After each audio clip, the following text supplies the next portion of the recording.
Regardez les buts qu'il a encaissés. Ce sont les buts comme si on dit, c'est la malédiction même qu'il veut dire. Tous les procès que Samuel Eto'o a eu à voir, c'était à l'international, non?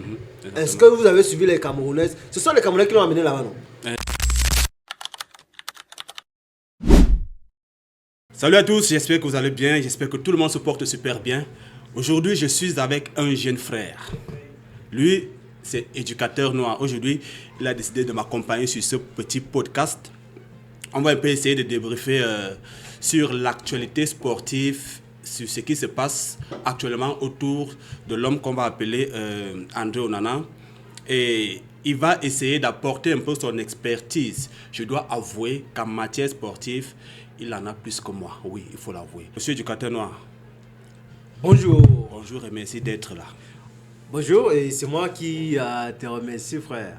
Bonjour à tes abonnés. Alors, André Onana a monopolisé la toile pendant pratiquement 48 heures, 2 jours. Et jusqu'aujourd'hui, on doit voir que ce n'est pas terminé parce que tout à l'heure, il a un autre match à livrer. Et on doit... Voilà. Un match, on n'est même pas sûr.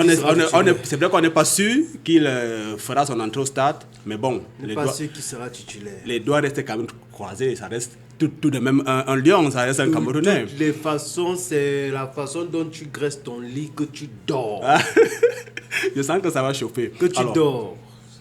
Après ses performances lors du dernier match, tout ce qui a été raconté, tout ce qui a été dit, déjà, on doit rappeler ici que tout part des propos qu'il aurait tenus à l'endroit de l'équipe adverse. Voilà, malheureusement, ça ne s'était pas passé tel qu'il l'avait prévu. Quel est ton regard dès le début de cette histoire? La première des choses, c'est que, je l'ai dit, comme ce que je viens de dire tout à l'heure, c'est comme tu graisses ton lit que tu dors. Lorsque tu provoques, quand tu pars provoquer les nids des abeilles là, quand tu pars là provoquer, attends-toi à ce que les abeilles te piquent. C'est la première des choses. Donc, lorsqu'on en a se lève, sachant, c'est ça qui tue cet enfant. Oui, c'est mon petit frère, donc cet enfant. C'est qu'il est orgueilleux, il est provocateur. Ah ça. Et pourtant, il n'a rien entre les mains. Alors, lorsqu'on n'en a pas provoqué Lyon, on dit que United est plus fort que Lyon, donc Lyon n'est plus une équipe. Donc du coup, ils vont battre Lyon. Tu vois un peu? Mais tu es parti provoquer Lyon. C'est quand même Lyon. Les gens n'étaient même pas trop au courant de ça. C'est lorsque Matic arrive à la conférence de presse, le journaliste dit à Matic, bon voilà, André Onana a dit ceci sur vous. Le gars dit, mais attends, comment Onana, le gardien le plus nul de l'histoire de United. Et dès qu'on lui dit ça, moi j'étais convaincu et j'étais sûr qu'on en allait encaisser. Regardez les buts qu'il a encaissés. Ce sont les buts comme si on dit, on t'a fétiché. Donc ce sont des buts, tu restes comme ça, tu dis, mais attends. Et c'est ça la conséquence lorsque tu es provocateur. C'est ça la conséquence lorsque tu n'es pas reconnaissant. C'est la malédiction même qu'il veut dire, c'est la malédiction. Bon, après, il faut avouer que l'attitude de Onana n'est pas vraiment, je vais dire, forcément à reprocher, parce qu'on sait que lors des... c'est des situations qu'on observe lors des combats de boxe, où les adversaires ont tendance à s'engueuler l'un de l'autre.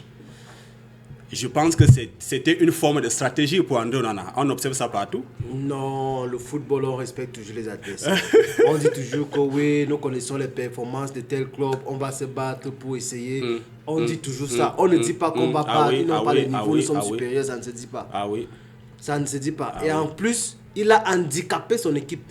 Moi, je suis parti voir les commentaires des supporters de United. J'ai fait une vidéo, ils peuvent partir, tes abonnés peuvent aller sur Éducateur Actu, voir la vidéo, la sortie que j'ai fait sur ça.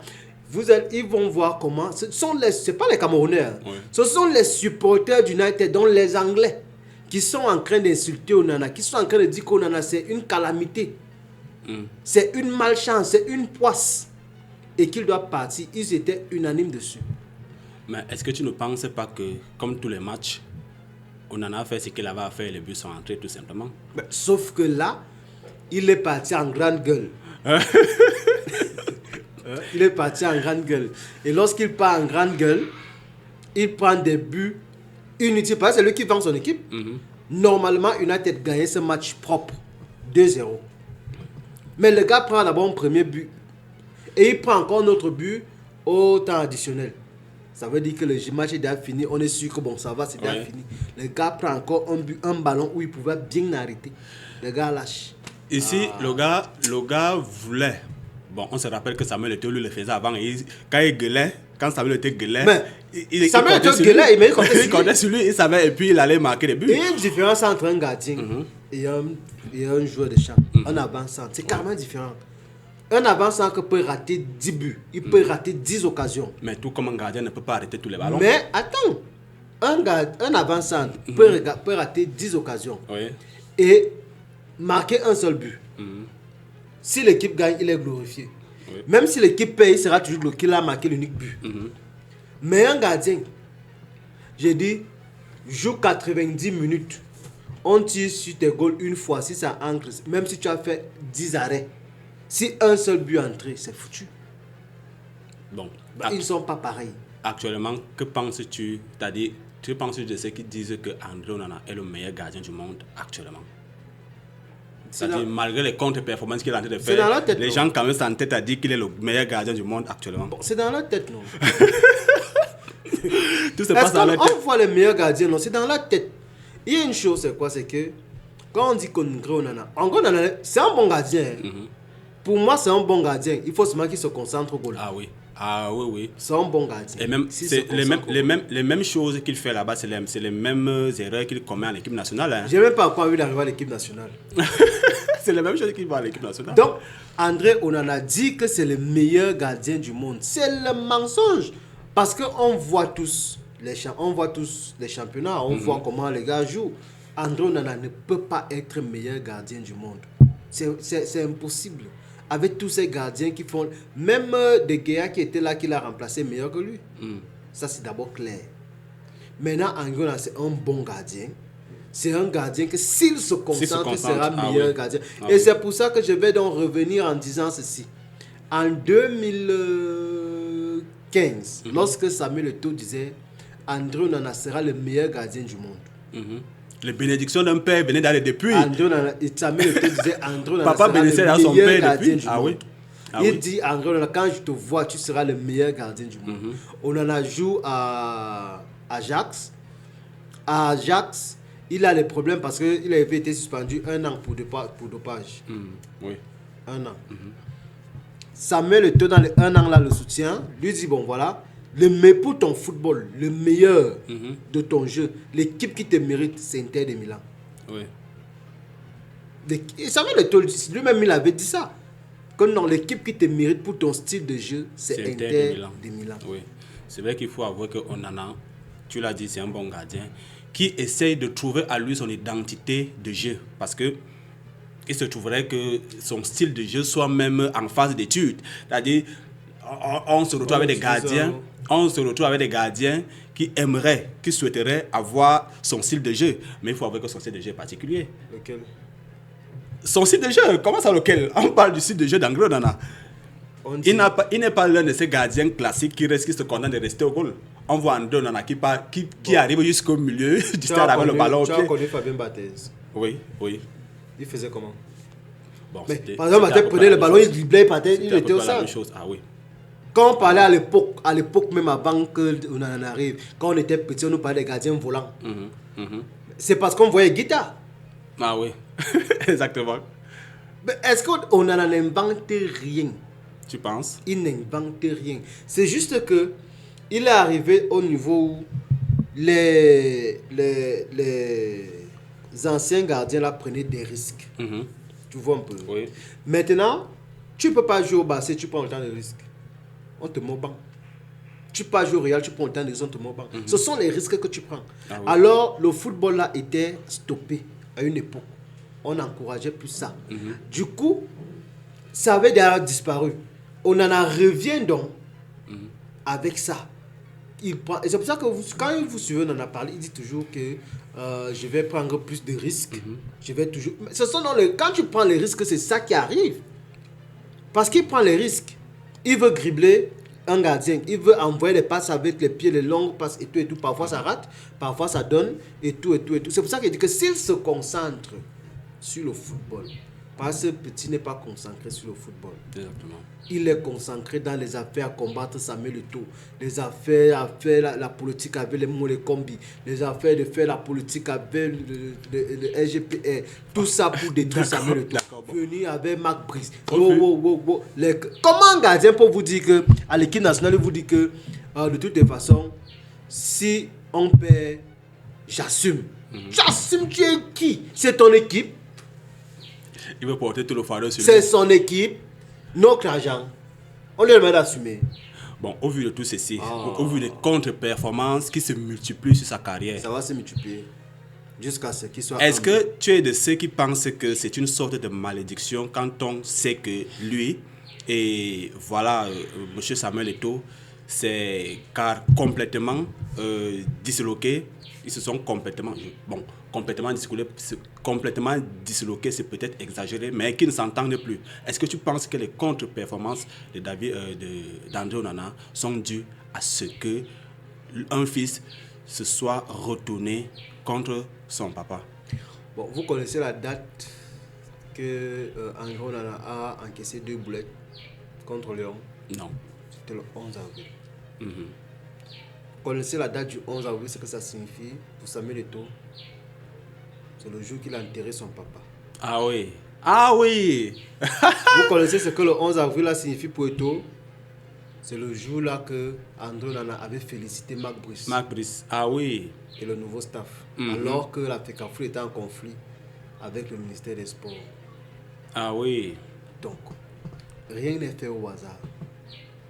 Une sorte de karma alors. Rien n'est fait au hasard. Il fallait absolument que la nature renvoie cela à Rien n'est Onana. fait au hasard. On ne fait rien au hasard. Lorsque André Onana, encouragé par certaines personnes, parce qu'il faut avouer que tous ceux qui encouragent Onana là ne sont pas ses fans. Ah oui. On le supporte parce qu'il est en conflit avec Samuel Eto'o.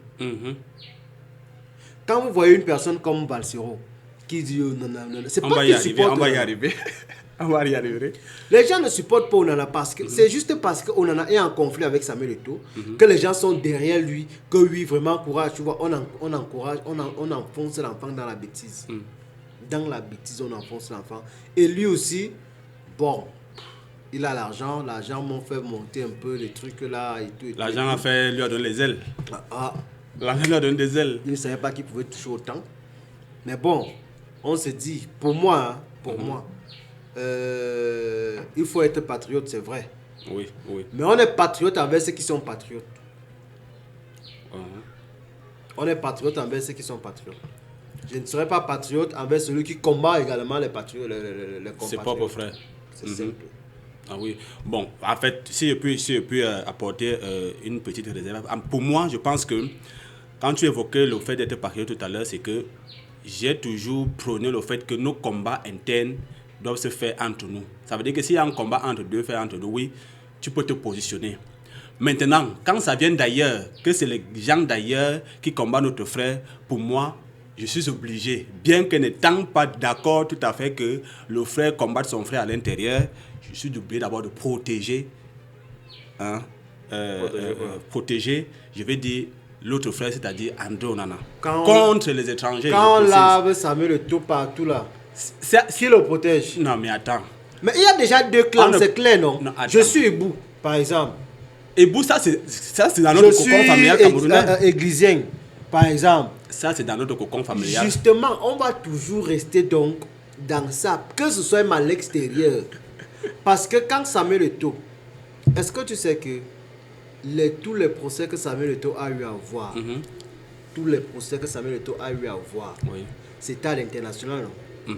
Est-ce que vous avez suivi les Camerounaises? Ce sont les Camerounais qui l'ont amené là-bas, non? Exactement. Pour salir son nom, non?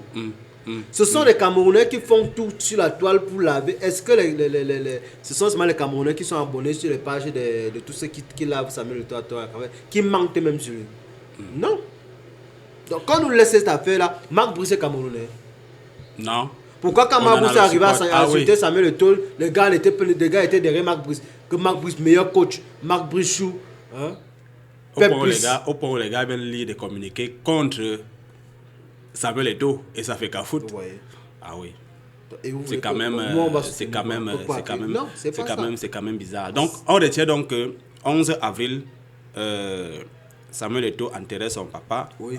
Il veut dire la date en 11. Il fallait absolument que la même date du 11, André Onana perd son match. Un retournement de situation qui devait se faire. Et parce il faut que la rappeler nature... que le 11 là, Samuel Eto'o avait dit en appelant son père, ses ancêtres, que tu sais que je suis innocent. Vous savez que dans cette histoire, je n'ai jamais mangé un copec de quelqu'un. Dans cette histoire, tous ceux qui me combattent, je vous prie, combattez pour moi. Ah oui. Et les combats pour lui là. Tout ça a commencé. Mais il faut avouer quand même que je trouve ça quand même sadique. Hein.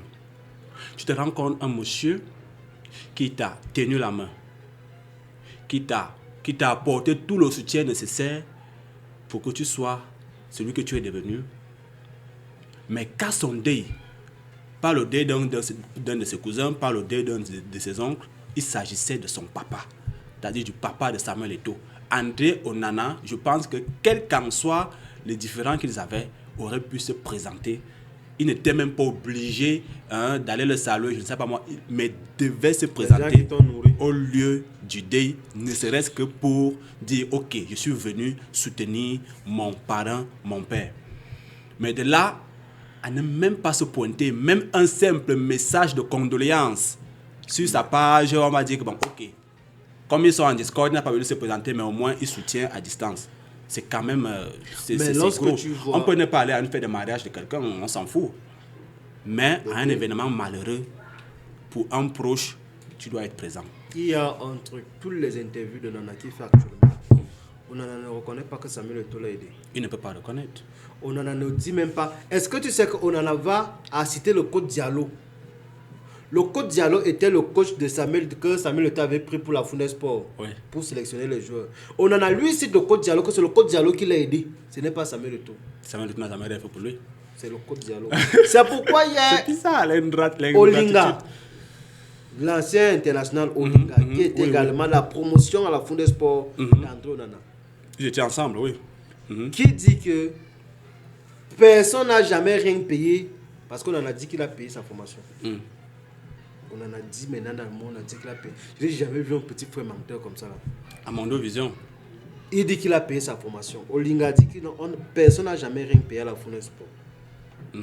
Personne. Donc, ils avaient Eto'o payé les études parce qu'il paye les études, il paye tout. Il vous étiez au petit soin, vous ne manquez pas d'argent de poche. Et là, c'est ce monsieur qui vient se mettre derrière les gens qui ne pouvaient même pas l'aider. Lorsque ces gens ne pouvaient jamais... Ils ont aidé quel footballeur? Bon, depuis que lui voit les footballeurs au Cameroun, là, les gens avec qui il marche, là, ils ont aidé quel footballeur? Je disais ça dans l'une de mes précédentes vidéos. Je disais que André Onana est certainement l'une des plus grosses déceptions de Samuel Eto'o, de toutes les personnes que Samuel Eto'o a tenu la main. Ce garçon est l'une des plus grosses déceptions. Parce que, tel qu'on connaît les actes qu'Eto'o a marqués, les actes qu'Eto'o a posés, il ne me rappelle pas, il ne me revient pas que Eto'o les fait en attendant que et attendre un quelconque retour. Genre, bon, ok, je t'aide, j'espère que tu vas penser à moi demain. La simple reconnaissance, la simple loyauté, vous n'êtes pas obligé d'être d'accord sur tout. La simple loyauté, c'est de ça dont il est question. Les gars sortent des fausses histoires où Samuel Eto'o a pris 200 millions d'euros à 200 000 euros à Onana. Mais attends. Parce qu'ils sont d'abord dans leur logique de vouloir ternir l'image de Samuel Eto'o. C'est pour ça que moi, je suis pas dans le soutien. Je suis pas dans le soutien pour soutenir. C'est ça en fait. Vous ne pouvez pas chercher à ternir l'image de Samuel Eto'o. Mais quand on arrive sur Onana, vous voulez nous faire croire que non, nous devons protéger Onana parce que c'est lui qui est en activité. Il est en activité et puis quoi? Protéger, et c'est là où on revient sur le papa. sur papa. Le grand papa. Papa est venu pleurer.